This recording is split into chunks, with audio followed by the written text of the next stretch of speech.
Hello, Charlie TCG here, but welcome back to my channel. NAIC is less than a week away, so a better place to look at what I think are the top 8 competitive decks for a brand new format. We just had Japan Nationals, which honestly was won by quite an interesting pick, which I'll talk about a lot more about tomorrow. But in today's video, I want to break down what my top 8 picks are, kind of gone from my personal testing, but also generally what I think is what's the best fit right now in the meta. So starting right off with my number 8 pick actually goes to Chien-Pao.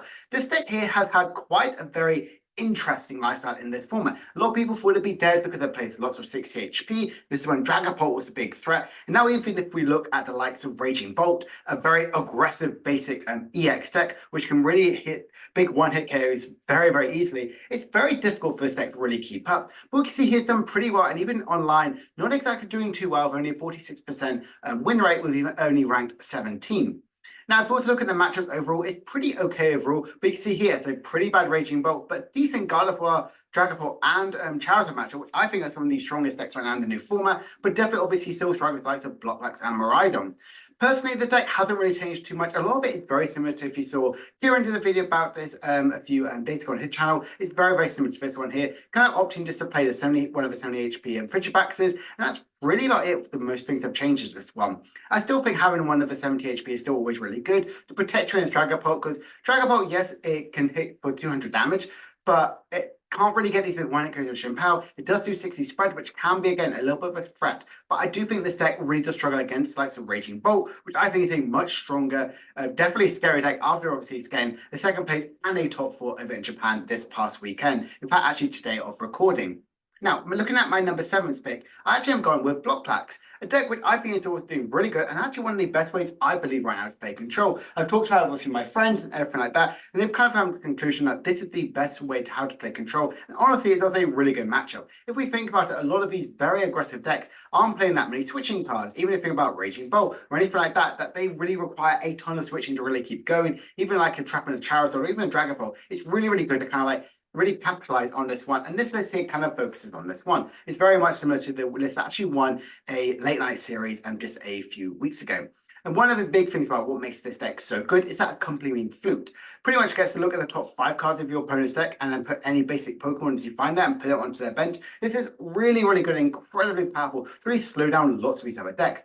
I really feel like handheld fan, very much move around the opponent's energies around. So I think it's a really, really powerful deck right now in control. Some definitely the strong struggles things could be is it does have a little bit of less HP. So yes, you have a really good Raging Bolt matchup, just like getting something up or just having double Mimikyu potentially. But they can get these big one-hit kills constantly, even if like Bravery Charm and the Hero's Cape. So it's definitely something to be a little bit more wary about with Snorlax. Even Dragapult can one-hit kill you even through a Bravery Charm. So stuff like this is still things to consider, but I think Blockplax right now is a really good contention right now for the meta. My number 6 spot actually goes to Miraidon. Yes, the deck which actually won the latest Champions League a few weeks ago, but obviously did pretty okay overall in Japan's nationals as well. We can see here's done pretty well. And my personally, I would say Miraidon is up as one of the strongest decks. But if we just look at some of the rest of the sort of matchup wise, we can see here that it has a really, really poor Raging Bolt sort of matchup. And I think that definitely can be a bit of a struggle. I think this deck is definitely beyond a meme and now actually a really strong, serious meta contention. So yes, you're already a fast beat stick deck. I think Turbo Iron Hands can really win you in that evolution decks. For example, like Dragapult, Gardevoir, and Charizard, and even likes of Chien-Pao. But you can really struggle against one of these Raging Bolts, which is a big baddie of this format right now. But again, the rest of it, we can see it's done pretty well overall. And the list hasn't really changed too much, I would say, ever since the winning one. I think that is one of the strongest ones here. We can see here, you can really capitalize on this one. Tatsuguri really opens up so many things for Miraidon. Really searching your deck for any, searching the top few cards, but really those key supporters you might potentially need. And you have a ton of energy, because you want to get that big, powerful Iron Hands, turn 1, or potentially even attacking with Miraidon EX with that, the first attack. Now, granted, yes, you can't one-hit KO Raging Bolt, but you can one-hit KO most of things as well. So I do think this deck can add a lot of pressure, especially in the metagame. If we kind of go back to evolution decks, for example, if Dragapult becomes a much stronger threat, or Charizard and Gardevoir definitely become a much more of a scarier sort of competition, I would say this deck can become much, much stronger. But I would say with the quite a bit of control, as well as also these big basic EX decks, this deck can sometimes have a little bit of a struggle and can't really keep up. Now, my number 5 pick actually goes to Charizard EX. Now, Charizard has kind of had a huge bit of the ringer, especially in this new format. Obviously, done incredibly well last format, pretty much winning every single event right now. And we can see here in the matchup-wise, pretty okay. It's only really, really poor in likes of Dragapult, Blocklax, and even Lugia and Raging Bolt, which are definitely a big threat for Charizard to keep up with. Yes, you have one of the most HP in the game and have such a hugely powerful attacking option. But if you think about other matchups, your Dragapult matchup will come in really, really poor, as they can take two, sometimes even three prizes if you have like a Rotom or a Lumineon on the field. You can really struggle against Raging Bolts because obviously they can like really energy, like kind of like they can have 290 HP, which is really difficult for you to get big one-hit KO unless they've taken like only 3 or 4 prize cards. And sometimes even against the likes of Blocklax, they can just bring up a Pokemon like a Bibarel and all of a sudden they can't move it out. It's a very, very difficult Charizard to deal with right now in this new metagame. But that being said, Unfair Stamp really opens up so much of his deck. I think going back to the 70 HP Charmanders is honestly not a bad shout whatsoever. I think it really opens up to make the deck a bit more stronger, a bit more consistent, and helps you against the likes of the blanking on the name. I keep talking about it so much at the Dragapult, which I think is a really, really good sort of thing. Nothing really too crazy to add to the deck. I think Unfair Stamp really kind of like it help you from behind as well. I still think Choice Spark is still a really good inclusion. And Mist Energy again to protect you from Dragapult. I know we're going to see probably more Raging Bolt than Dragapult, purely on how well it did in Japan. But I think you want to be prepared for Dragapult because you don't want to come in with any wrong answers. But the rest of the metagame, I think Charizard still is just as powerful as it once was. There's only 2 really new scary archetypes, and both of those ones you have a really poor matchup into it. And lastly, my number 4 pick is actually Lugia. The reason I say lastly, because I'm going to get to it very, very shortly when I talk to my third spot. Lugia kind of gained a lot of good traction, doing incredibly well on the online scene. And obviously just ended up winning the event. But what makes Lugia so good? Well, definitely Legacy Energy really opens up to the deck. And a lot of people saying, is Lugia going to be fortunate? But honestly, not. You can have a range of different attackers. This one here is running the likes of the Wellspring Ogerpon mask. You have also Iron Hands and even Lumineon. So you can really utilize Legacy Energy potentially 2, even 3 times, depending if you get to shuffle it back in with the likes of Lumineon and Ogerpon, which I think is a really, really good one. This deck, I still opt to play 70 HP Minchinos because I don't want to take that loss against the likes of Dragapult. You can have a pretty poor Dragapult matchup sometimes, so I do think having that option to you is really, really good. Jamming Tower, I think, is absolutely must, and we've seen it have such good effect, even in the final state over in Japan. Using it to shut up the likes of a Braver Charm and a Raging Bolt is incredibly good. And generally right now, I think this is a really, really perfect time. They obviously added a new consistency card like Carmine. So Carmine is really, really powerful, especially to like discard your hand, draw more cards, and generally making Lugia a much stronger pick. And this is right now where I'm at with Lugia.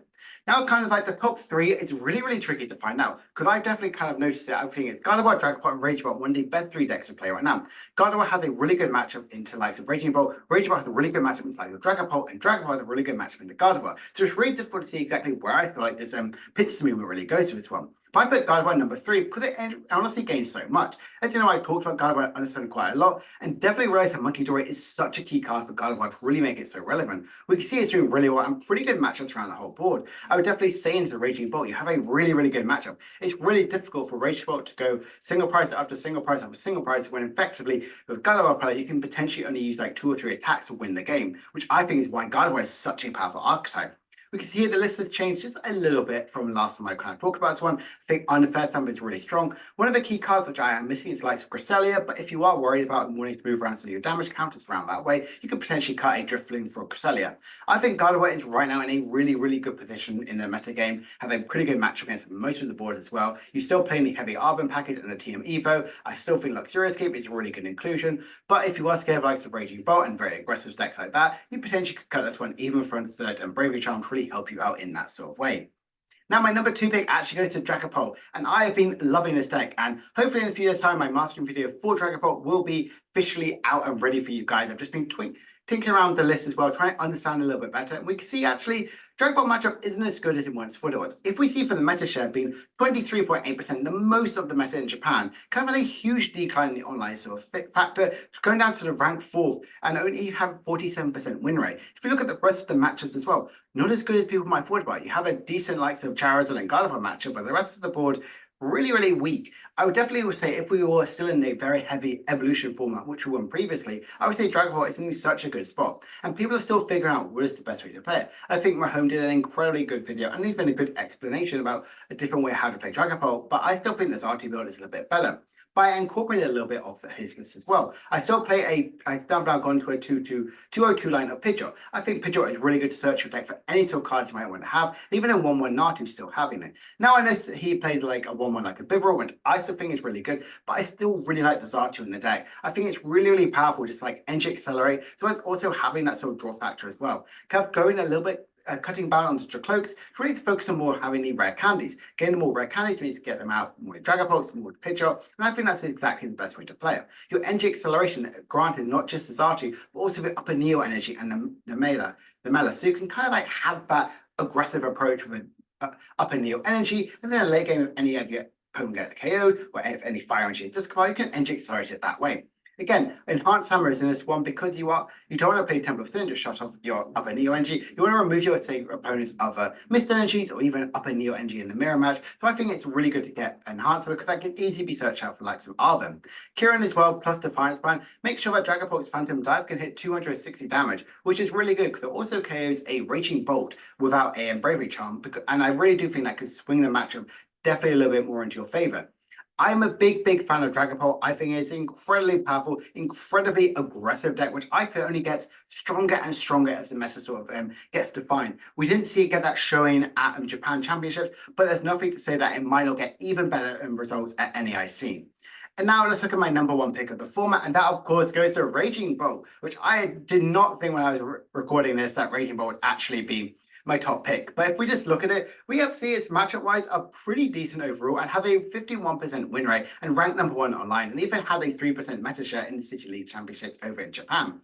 This deck has kind of had a huge new lease of life by definitely focusing on that Bellafing Thunder and having that Ogerpon to really energy accelerate, as well as also drawing additional more cards. This deck is fast, aggressive. You can even, as early as going second, you can effectively attach a maximum of 4 energies from an Ogerpon, 2 energies from Sada, and an additional energy for attachment. That's 7 energies in a single turn, which that could be done 4 times in a row, which is absolutely insane. This deck is super aggressive and so aggro that this deck, honestly, is incredibly powerful. And we can see it won the senior division, and then it also got a top 4 and a second place over in Japan as well in our sort of Masters division.